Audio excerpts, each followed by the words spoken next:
history repeat करिब history defeat भी करिब टीम इंडिया स्लोगान को वास्तव रूप देवाई आउ दुईटी पहाच बाकी एवं फाइनाल रास्तार टीम इंडिया पाई इंग्लैंड साजिछि कंटा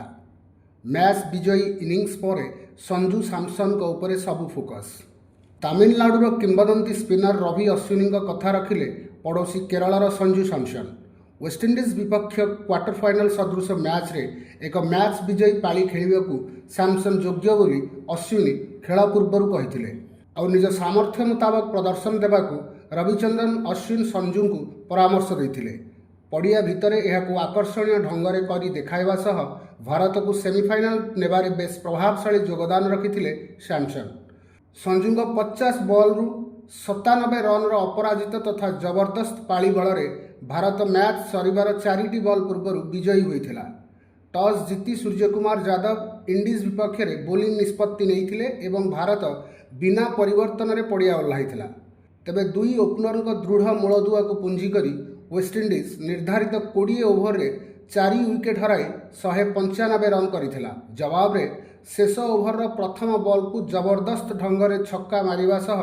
पर बॉल को चौका मारी सैमसन रोमांचकर विजयर नायक सजिथिले एपरी आकर्षणीय पाली खेलिबा परे एबे सोशल मीडिया रु आरंभ करी विभिन्न प्लाटफॉर्म रे संजू चर्चार केन्द्र रे अछंती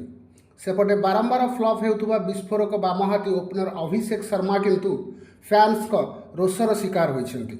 टी20 विश्वकप आरंभ पूर्व ICC brand ambassador Rohit Sharma मुहरे टीम इंडियार मनोबल वृद्धि लक्ष्य कहुଯାଇଥିବା नाराटी एबे वास्तव रूप नेबार समय आसीछि तेबे हिस्ट्री रिपीट करने सह हिस्ट्री डिफिट करने को हेले फाइनाल रास्तार कंटा साजिथिबा इंग्लैंड को भारत निज पथरु हटाइबा को पड़िबो इंडीज विपक्ष में जसप्रीत बुमरा लय को फेरिबा भारतीय बोलिंग बाहिनीर सामर्थ्य बढ़ाई तेबे वरुण चक्रवर्ती और अक्षर पटेल मध्य भाग में कंजूसी बोलिंग कले षष्ठ व अतिरिक्त बोलर उपर चाप कम रहिबो बड़ कथा हेउछि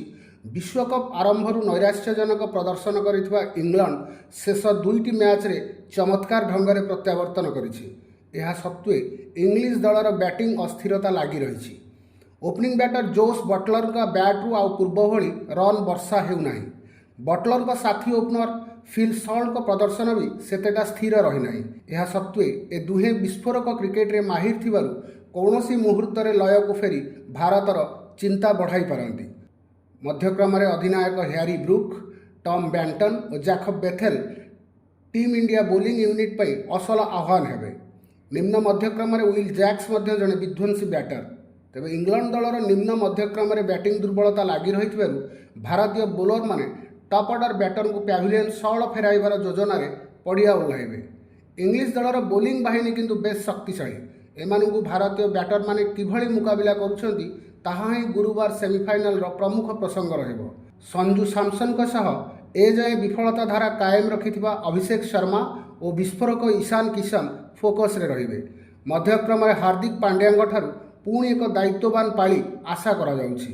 बैटिंग ऑर्डर परिवर्तन पर तिलक वर्मा भयशून्य प्रदर्शन देउथुबा बेले तांको सह अन्य बामहाती शिवम दुबे दल पर फिनिशर भूमिका रे नजर आसिबे तेबे सूर्यकुमार यादव नेतृत्वाधीन दल को फाइनाल जावाकू हेले